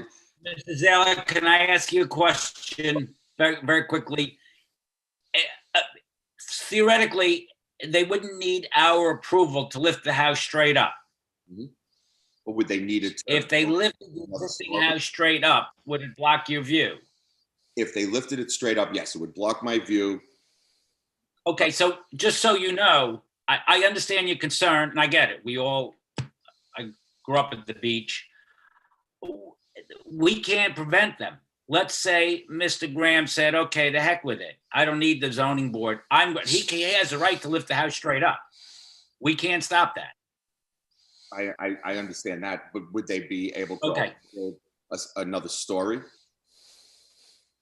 That's not before us. I don't know, but I'm saying they could lift it up, and it seems like that would block your view in any event. It would block. We have no power to stop them to do that. But it wouldn't block the view that I have. That's still there to the west. Okay. I have whatever you want. Okay, understood. So it would partially block your view, not completely. Yeah, but the original plan would definitely block. I mean, I mentioned it would back up the property more, and I mean, it would just be a gargantuan right in front of the house. What you're saying is it's too much bulk too close to your property. Right. We've heard of. Yes or no? I've been coming out to Fire Island for about 30. Sir, yes or no? Am I right? Yes. Okay. Thank you.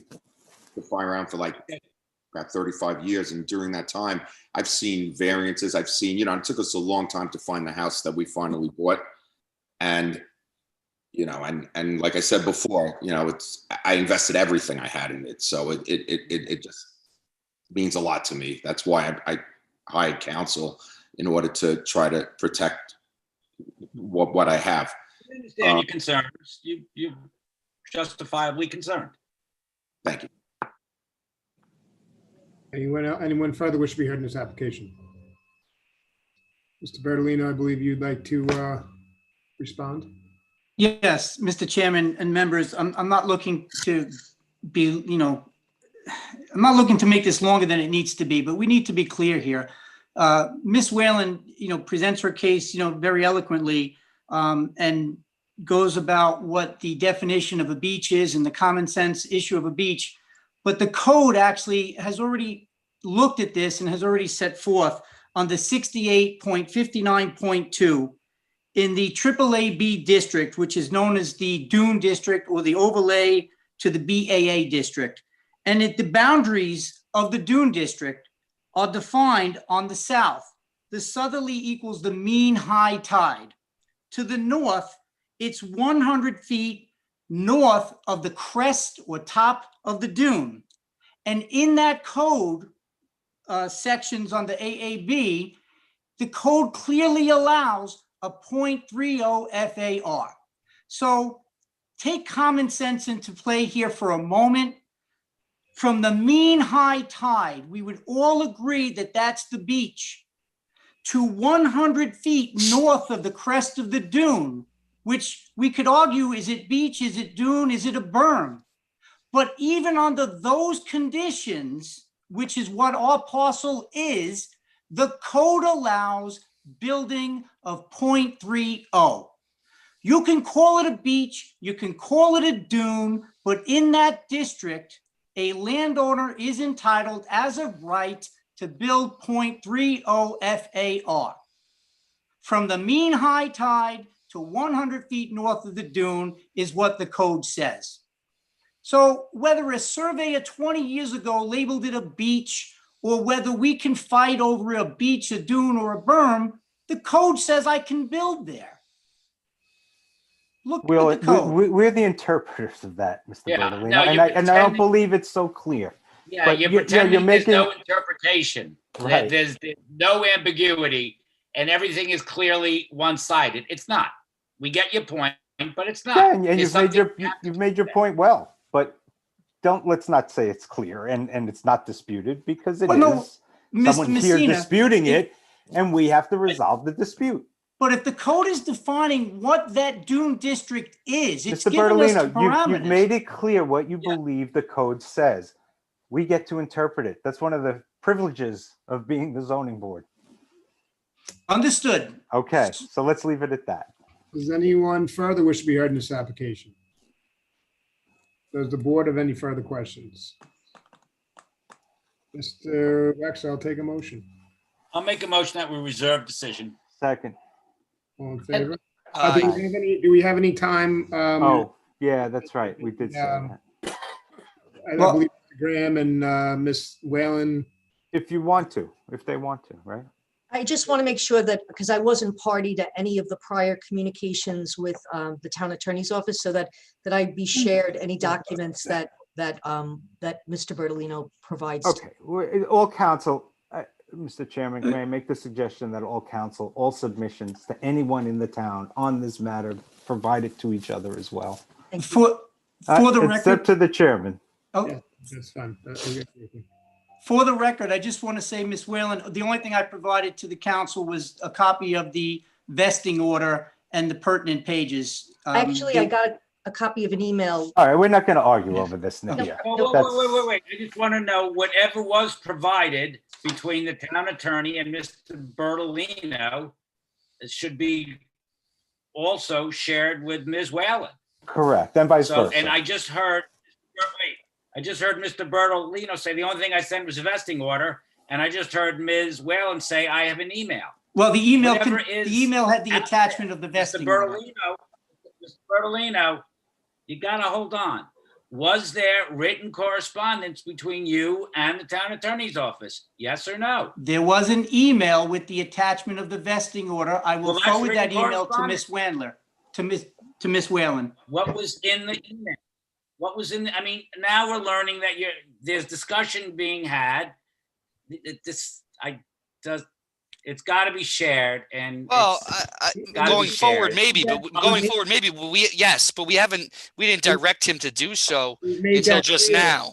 We've made that No, clear but that- hang on. It puts, I'll say, me in a funny position where one side is speaking with the town attorney and corresponding, and the other side is in the dark. Maybe it's just a lawyer in me. There's something that doesn't. Hold on. We've made it clear that everything's going to be shared.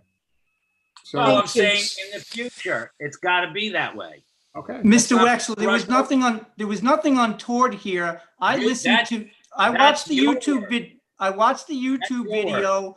I was under the impression that Will Garbarino was to confer with the town attorney and get back to the board with his position. That was it. So I reached out to the town attorney's office. Whatever it was, it needs to be shared. You know. Fair enough. Thank you. Yeah, that's fair. That's fair. It'll be all shared. That's what we request, if you guys don't mind. I'd like to thank the board for its prolonged time tonight and consideration. Mr. Chairman. And I thank you believe for the the owner argument. Would like to speak. The owner of the lot would like to speak. Sure. I'm sorry, Mr. Graham. I didn't see. I asked. That just popped up on chat. Okay. Are they in the room? Hold on, I'll move them in right now. Thank you. I thank both counsel for, I've only briefly looked over the work you've submitted, but I look forward to reading it in detail. Thank you. And for your spirited argument this evening. There were presentations, not arguments. Yeah, fair enough. You're right, Mr. Bernardino. Thank you. Hey there, can you hear us? I can hear you. Name and address for the record, please. Awesome. This is Chandler Saprina and Scott. Scott Saprina, how are you? Okay, we just see your table though. Sorry, I'm trying to spin it. We weren't gonna be on, but we figured we had to jump on this thing. So It's okay. I was just teasing you about the table. I'm trying to spin. It's a nice table. I'm trying to spin the. It might not spin here. Can you see him now? Hey guys. Yeah, there you go. Listen, I enjoy a good debate, and I just want to put in my 2 cents here. The vesting order, and I'm not a town attorney. I'm not an attorney of any kind. I'm a guy who just ended up buying a house for himself and his grandkids. And I will say, firstly, that the vesting order is what I saw when I closed on the house. And I actually bought that lot for the FAR. And when the comment is made that what it says on the piece of paper, the vesting order that I received, that may not have any weight in the town. I understand, I respect your right. You're the town. I'm, just the guy who's living there. I get that. But that's really what I base my decision on. And it's also what I pay the taxes on that property for. And the idea that I would say is, what is the value of me owning that property if I have no FAR? What's the return for the tax money? Yeah, but Mr. Fantastic view. No, I don't have to own that property for the view. Wait a while. I don't have to own that property for the view, gentlemen. Sir, please, hold on. Do you hear me speaking? Yeah, I can hear you. Yes. All right, then wait. Just wait. When the town or the county condemned that property, the property owner was paid. So somebody got compensated. It may not have been you, but it was the prior owner. So don't. Right. I understand wait. You gotta wait. I I'm understand waiting. your concern. I don't find that humorous. What When don't that- you find? You can see your face. Stop. When that was condemned, the property owner was compensated for it. So you're saying I am entitled to the full value and use, but somebody was paid for that use by the county. Well, I actually didn't say that. I said that the document that I was given, which is the only record I knew about as to what happened to that land, says that it will not take away from the FAR. But Says that that's still did you- part of ownership of the land. Did you have a lawyer tell you that? No, I read the document. Okay, so you admitted though, when you first got on camera, that you were not a lawyer. I am not a lawyer, And gentlemen. yet I now never you're making pretended to legal be one. conclusions as to what a document means. And No, that's- I'm only that's telling you fraught with my peril, conclusion. sir. Fraught with peril. All right. I'm only Also, telling you my conclusion. Mr. And my, Okay, actually, my attorney did review it. Mr. Saprina, you can, you're more than welcome to state your case of the record and state what your opinions are, but let's try and keep this non-argumentative because it's going to get, it's not going to get us anywhere if we argue about this. So please just state the rest of your concern and we can. move on. Okay, the other concern is that I absolutely am going to raise the house because I have to raise a house. The structure of the house is not changing dramatically in any way than adding a ground floor in the same width of the existing house. So it's not going to block a view of the floor of the house. What is larger on the house is the deck space. And I don't believe the deck space is going to block anybody's view.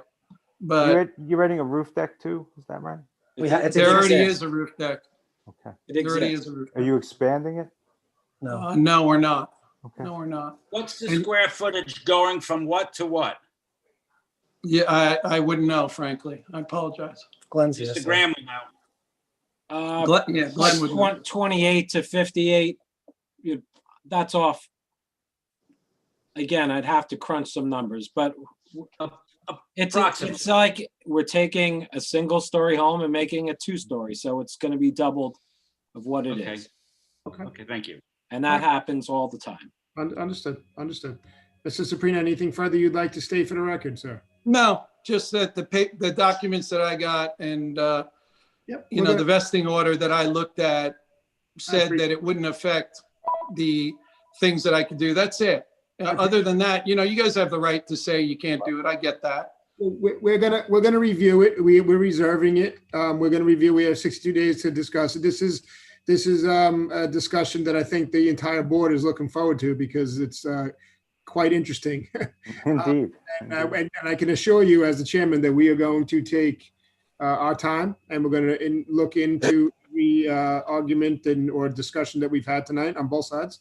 And we're going to render a decision with that. I promise you that as the chairman. So. And I would, since I know some of the people in the room are attorneys, ask one question and it would be, why would I want to own that land?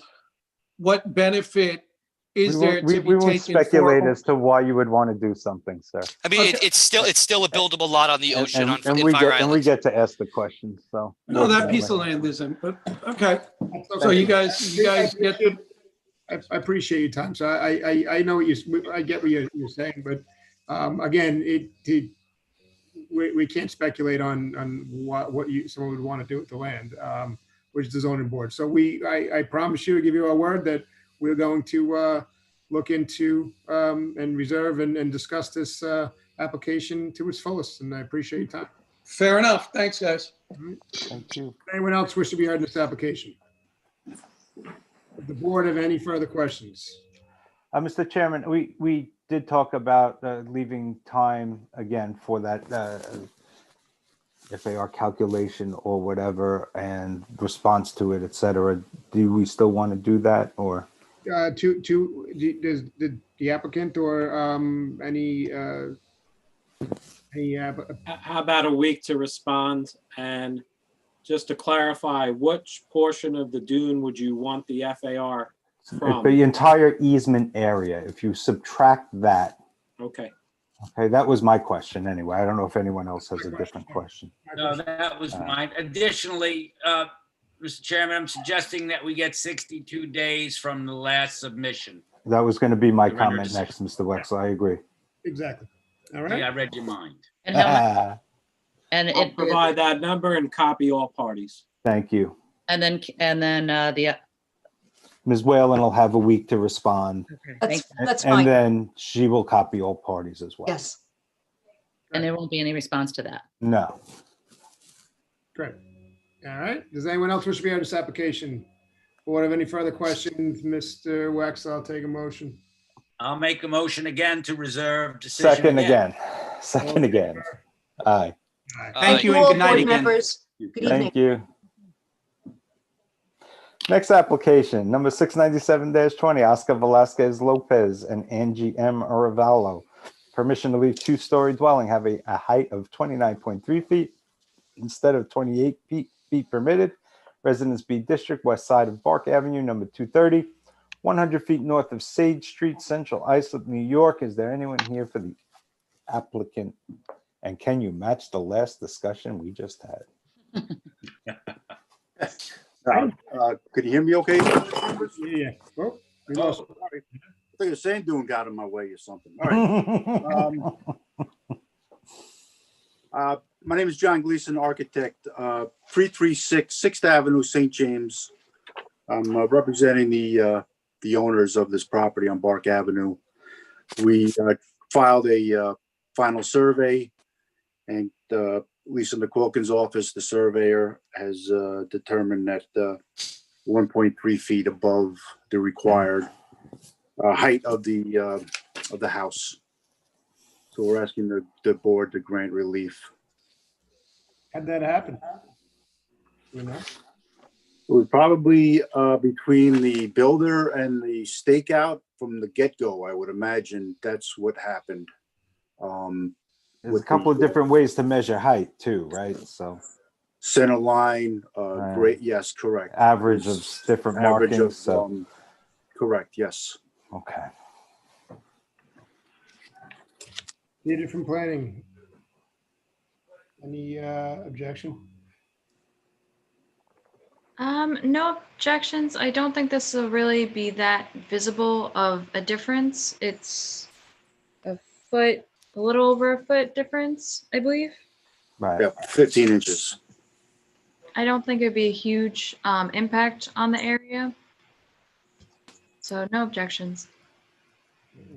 Does anyone wish to be heard in this application? Does the board have any questions? Mr. McCauley, I'll take a motion. Motion to grant the application. Second. In favor? Aye. Application granted, sir. Have a good night.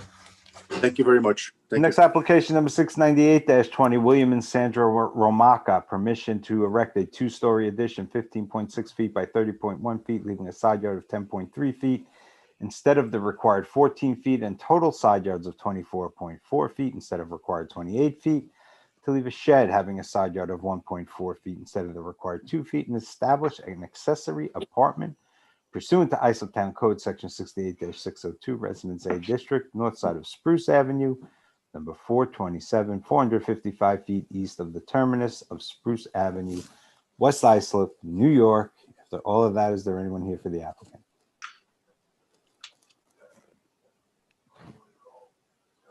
Ms. Pissarro? He's here.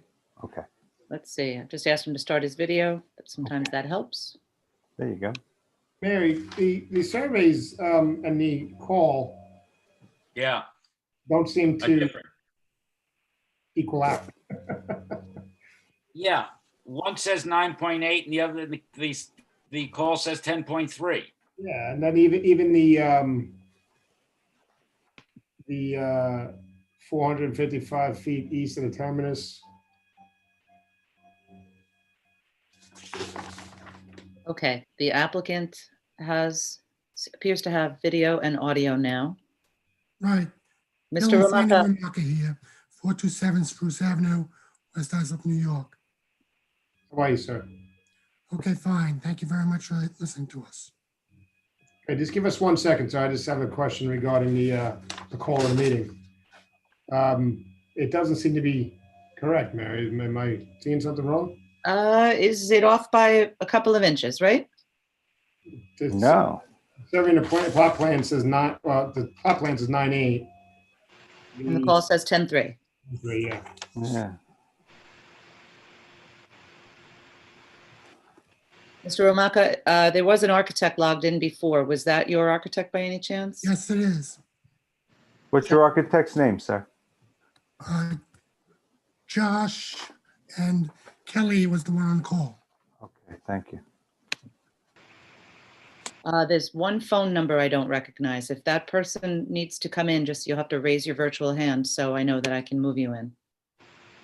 It's my sister-in-law, Faye. Oh, Faye was here. Yep. So her name is on though, so. Yep. She's been promoted. Right. It's the apartment for her and her husband. Mr. Romaka, do you have any idea if at some point in your planning you changed the dimensions of the addition slightly? We made sure that it was less than 800 square feet. Okay, because you're applying for an accessory apartment. Correct. Right. the call of the meeting and your plot plan have two different numbers for the side yard relief you're seeking, sir. Can I also just, John, can I also, I'm also confused. I'm looking at the second page of the survey and that reads 14.4 1/4. Well, I think that is the garage. That's where the house sits now, I believe. I think that's right, Mr. Chairman. I And think. they're making an addition, I believe, on top of the garage and out from the garage. It's Kelly is the 518 number. Okay, good. Let's get her. So, you know, while they're getting that, do we have precedent for 9.8? Oh, they're not asking for that, though. They're asking for 10.3. That's what the I public. know, but what is their precedent for, Ms. Ryan? The lowest precedent that was granted in 2000 was for a side yard of 10 feet. Okay. So we got the 10.3. Right, so 10.3 wouldn't be offensive to that. 9.8 would be expanding it slightly. Yeah. So I guess we just need to find out maybe from the architect or whoever Kelly may be. I'm going to allow her to chat from the attendee panel now, okay? Thank you.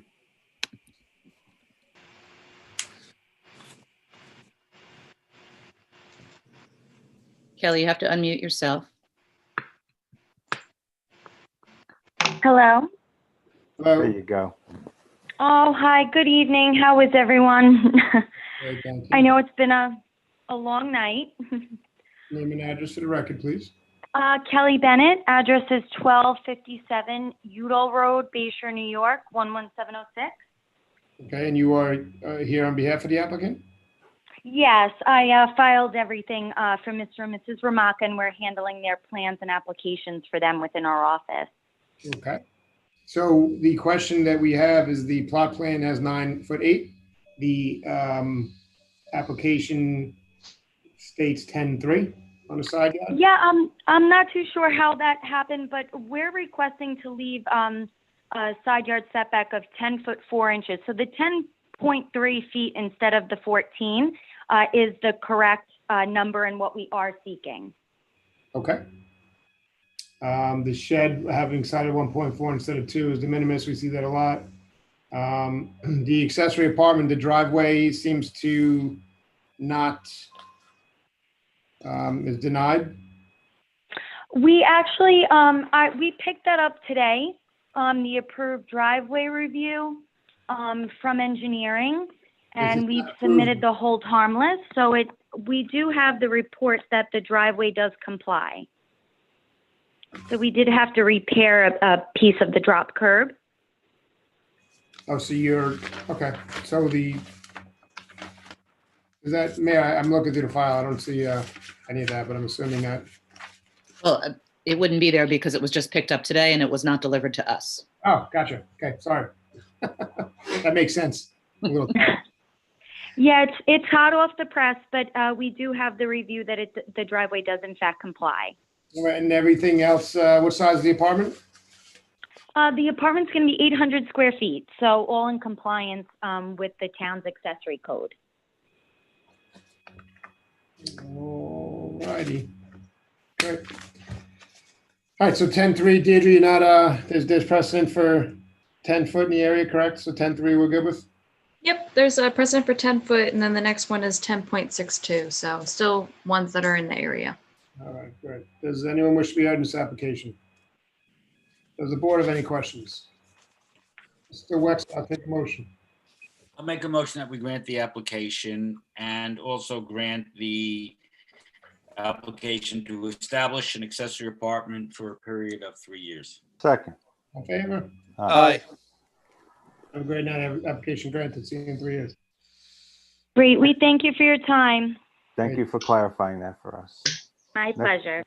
Next Have a- application and the final application of the evening, number 699-20, John S. and Maria Morrow, trustees of the John S. and Maria Morrow Trusts.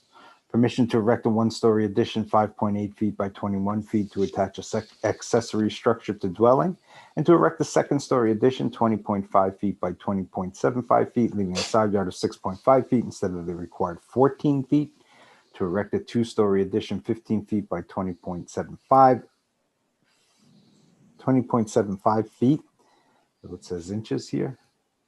Leaving a side yard of 7.6 feet instead of the required 14 feet and a rear yard of 17 feet instead of required 25 feet. To erect a second story deck, 6 feet by 24.5 feet, leaving rear yard of 17 feet instead of the required 25 feet to use dwelling for family use only, pursuant to isotown code section 68-419.1, with additions resulting in 53% increase of the square footage of the primary house instead of permitted 33.3%, and having a floor area ratio of 29.44% instead of permitted 25%, and leave driveway on side property line, not having required setback of 4 feet, residence side district, east side of Southern Boulevard, number 197, 71.73 feet south of Town Line Road, Hauppauge, New York. Is there anyone here for the applicant? Well, now that we've given your lungs a great workout, unfortunately, Maria Mara was with us before, and she even called when the hearing was starting to make sure she was doing everything right, but she has dropped out of the attendee panel. I emailed her about 10 minutes ago and asked her to log back in, and she has not yet. Okay. And that's the last application on for the night. We have some other business we can do, right, Ms. We do. Pacino? So why don't we do that, My Mr. email. Chairman, and give the applicant a chance to try to maybe get back? Yeah. Okay, so we have 6 accessory apartments to renew. Make a motion to renew all of the accessory apartments as listed by the secretary. Second. All in favor? Aye. Aye. We have 3 decisions that have been with us for a while. One since prior to the start of the pandemic. I have circulated them to you on a sheet. I hope you got them. I'm sorry for so many emails today. I don't like. Receipt acknowledged. Yep, thank you. Okay, so I can read them in. Please. Application number 941-20, Cecilia Urias. The application, in accordance with proposed written decision dated December 1, 2020, the application is denied as to the height of the barn, granted as to the remainder. On motion of? Motion. Second. All in favor? Aye. Aye. Application number 337-20, Gregory and Diane Zeems. In accordance with the proposed written decision dated December 1, 2020, the application is denied as submitted. However, permission to maintain 10 feet behind the front line of the dwelling is granted. On motion of? Motion. Second. All in favor? Aye. Aye. And application number 340-20, Janet and Robert Van Brunt Jr. In accordance with the proposed written decision dated December 1, 2020, the application is denied as submitted. However, permission to maintain 10 feet behind the front line of the dwelling is granted. On motion of? Motion. Second. All in favor? Aye. Aye. Mr. Chairman, in light of the fact that Ms. Morrow is still not here, I would like to make a motion to adjourn her application until next week, if that's possible. Yeah, we can, Madam. well, I cannot, it's too late to re-advertise for next week if you felt that was necessary. Well, but, we called it and it's a hearing, so do we have, yeah, I guess you're right. I'm sorry. but we certainly can get it on for December 15, 2 weeks from tonight. Or the next available time. Yeah. All right, I'll second that motion of our Vice Chairman. All in favor?